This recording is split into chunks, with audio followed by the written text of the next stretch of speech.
एक गांव में शारदा अनामिका सास बहू रहा करती थी। शारदा का बेटा रमेश बहुत बड़ा शराबी था।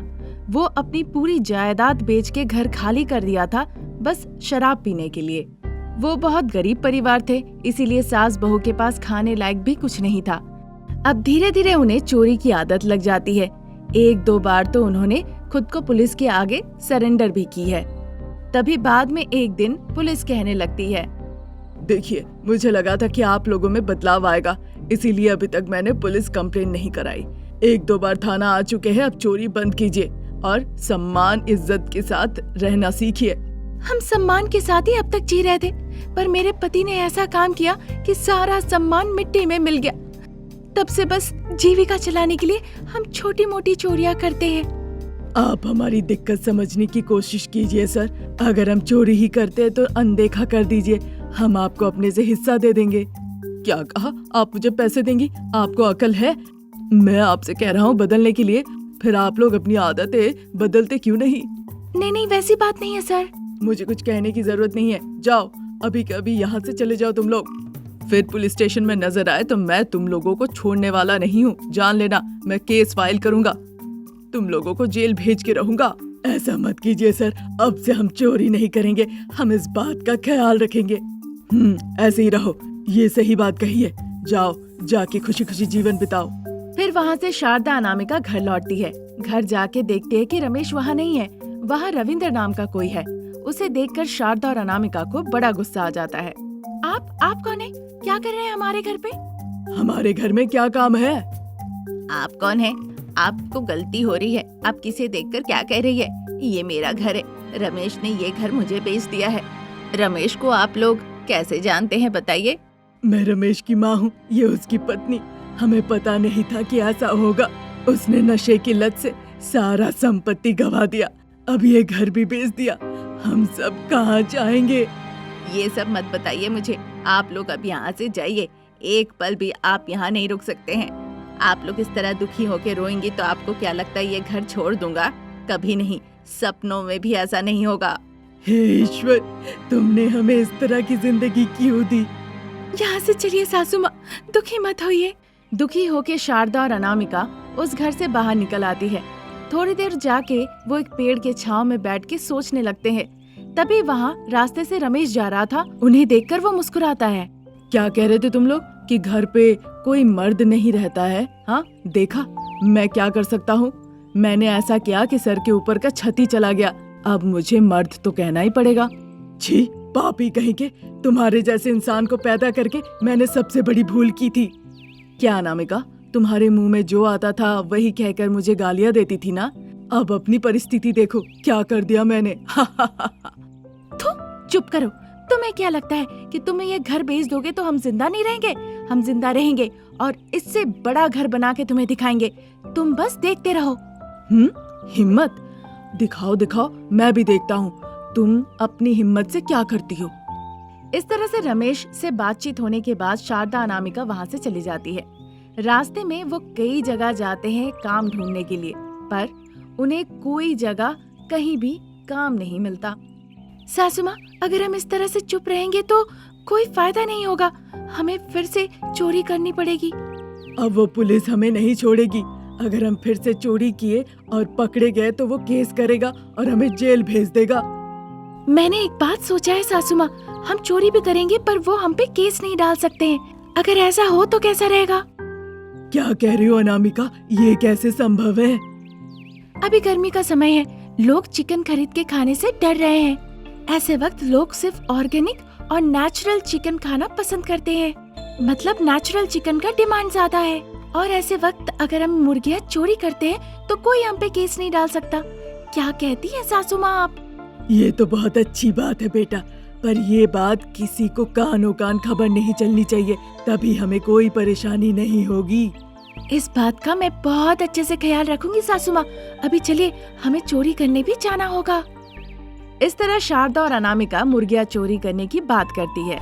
फिर अनामिका मुर्गियाँ ले जाने वाली एक वैन को ही चोरी कर लेती है।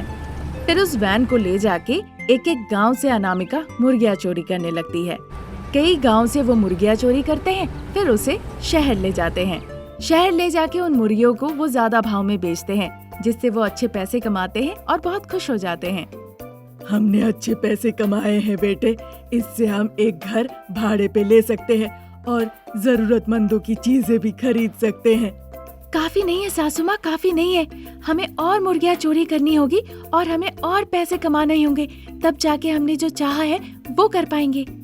इस तरह सास बहू मिलके ढेर सारी मुर्गियाँ चोरी करते हैं और उन्हें शहर ले जाके बेचती है। इस तरह से कुछ ही दिनों के अंदर वो एक नया घर बना लेते हैं और जो जो जरूरत की चीजें उन्हें थी वो सब चीजें वो खरीद लेती है। देखा सासू माँ, जो हमने चाहा था कर दिखाया। अब हमें किसी चीज की कोई कमी नहीं। आपके बेटे को अब आने दीजिए, मैं उनसे अब बात करती हूँ। हाँ बेटा, अब जाके थोड़ा मेरा मन दिमाग शांत हो पाया है। हम बहुत परेशानी में थे अब तक। पर अभी तक सासू माँ सब ठीक नहीं हुआ है, अभी तो असल काम करना बाकी है। फिर अनामिका एक मुर्गियों से भरा वैन चोरी करती है और रमेश के पास जाके रख देती है। शराब की हालत में रमेश जाके उस वैन में सो जाता है और उसी वक्त अनामिका जाके पुलिस को बुला ले आती है, ये कहकर कि उसके पति ने मुर्गियों से भरा हुआ एक वैन चोरी की है। पुलिस रमेश को पकड़ के जेल में डाल देती है। जेल में जाने के बाद रमेश की सोच में परिवर्तन आता है। जब वो जेल से निकलता है तो वो अनामिका से मिलने जाता है। अपनी माँ के चरणों में जाके रमेश घुटने टेक देता है। रमेश में ये परिवर्तन देखकर शारदा और अनामिका बहुत खुश होती है। तब से वो चोरी करना छोड़ देते हैं और छोटा छोटा काम करके वो खुशी से जीवन बिताने लगते हैं। एक गांव में शारदा नाम की एक लड़ाकन सासू माँ थी। शारदा के बेटे का नाम था रमेश और बेटी का नाम था ज्योति। ज्योति भी अपनी माँ की तरह बहुत जिद्दी थी। शारदा और ज्योति उन दोनों को लगता था कि जो उन्हें पसंद है बाकी लोगों को भी वही पसंद हो। वो लोगों को परेशान किया करते थे जो लोग उनके मुताबिक काम नहीं करते थे। उस घर में अनामिका बहू बन के आती है। रमेश अनामिका को बहुत पसंद करता था, पर अनामिका की बात सुनने की बजाय वो अपनी माँ की ही बात सुनता था। शादी के 6 महीने के बाद अनामिका गर्भवती होती है, पर इस खबर से उस घर में किसी के चेहरे में कोई खुशी नहीं आती है। तभी एक दिन अनामिका कहती है, सासू माँ, मैं इतना काम अब नहीं कर पा रही हूँ। फिर एक काम करो, ज्यादा खाना बंद कर दो। माँ जी, आप कैसी बातें कर रही हैं? अगर ऐसा नहीं तो क्या कहेगी भाभी? मुझे तो हंसी आ रही है कि तुम अब माँ को सिखा रही हो कि क्या कहना है। तुम गर्भवती हो, इसका मतलब ये नहीं कि तुमने कुछ ऐसा हासिल कर लिया है जो कोई नहीं कर सकता है। तुम्हारी ऐसी बातों से भैया खुश हो सकते हैं, पर हम नहीं। क्या कह दिया कि तुम इस तरह से कह रही हो? बहुत हो गया। जब देखो तो मेरी बेटी को परेशान करती रहती हो किसी ना किसी बात को लेकर। अगर मेरी बेटी पसंद नहीं तो कह दो, मैं उसे कहीं और भेज दूंगी। अरे मैं ऐसा क्यों सोचूंगी सासू माँ, मैं तो आप लोगों की खुशी चाहती हूँ, बस इतना ही। तब तक रमेश आ जाता है और वो सब फल ले आता है जो उसकी पत्नी खाने के लिए मांगी थी। ये देखकर शारदा और ज्योति बहुत आश्चर्य हो जाती है। अनामिका, अनामिका, देखो मैं तुम्हारे लिए अनार, केला और तुम्हारा पसंदीदा अनार ले आया हूँ।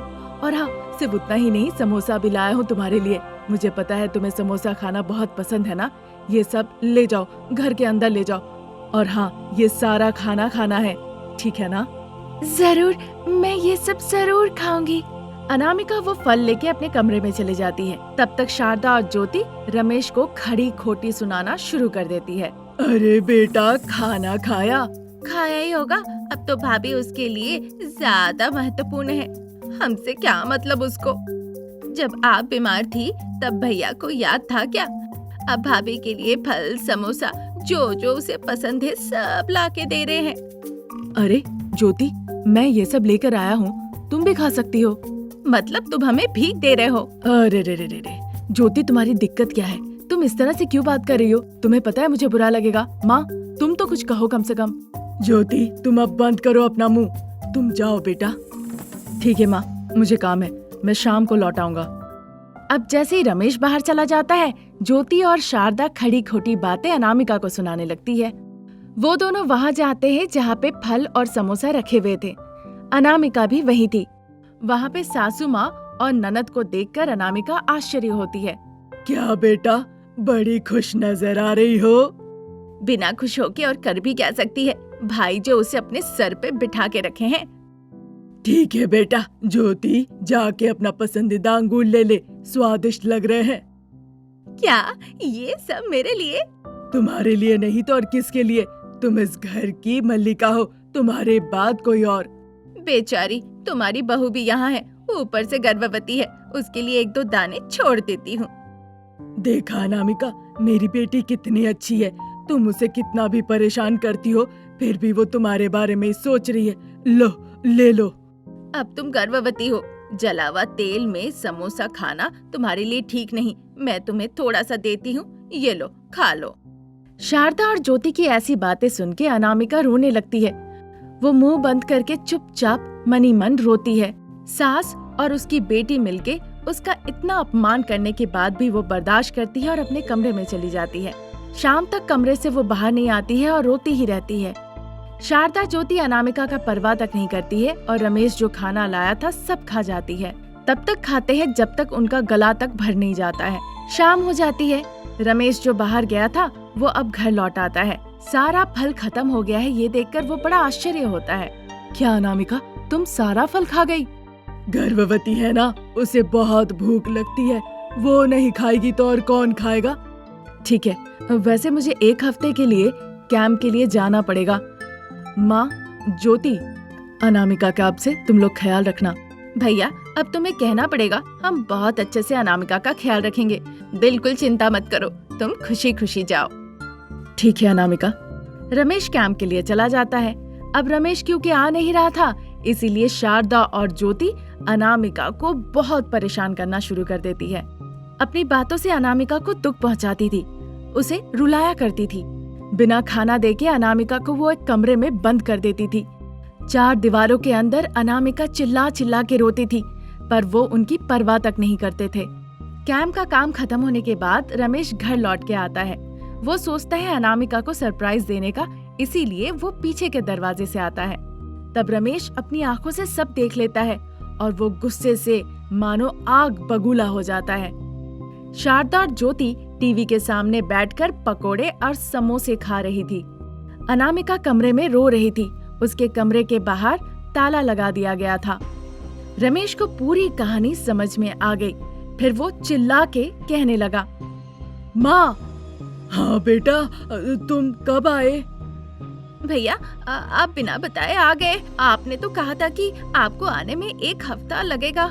क्यों? मैं अगर बता देता तो पहले से तुम लोग नाटक बना के रखती क्या? हाँ, चलो पहले अनामिका का दरवाजा खोलो। ऐसी बात नहीं है बेटा, मैं क्या कह रही थी, पहले अनामिका को छोड़ो। ज्योति जैसे ही दरवाजा खोलती है, अनामिका कमजोर हालत में बाहर निकल आती है।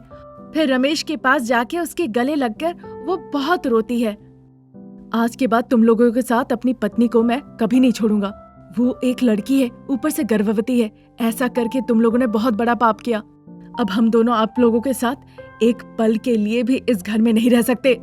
रमेश अपनी माँ और बहन ज्योति के साथ इस तरह से लड़के अपनी पत्नी को साथ लेके घर से बाहर निकल आता है। बाद में वो अपनी पत्नी अनामिका का बहुत अच्छे से ख्याल रखता है और वो दोनों खुशी खुशी जीवन बिताते हैं।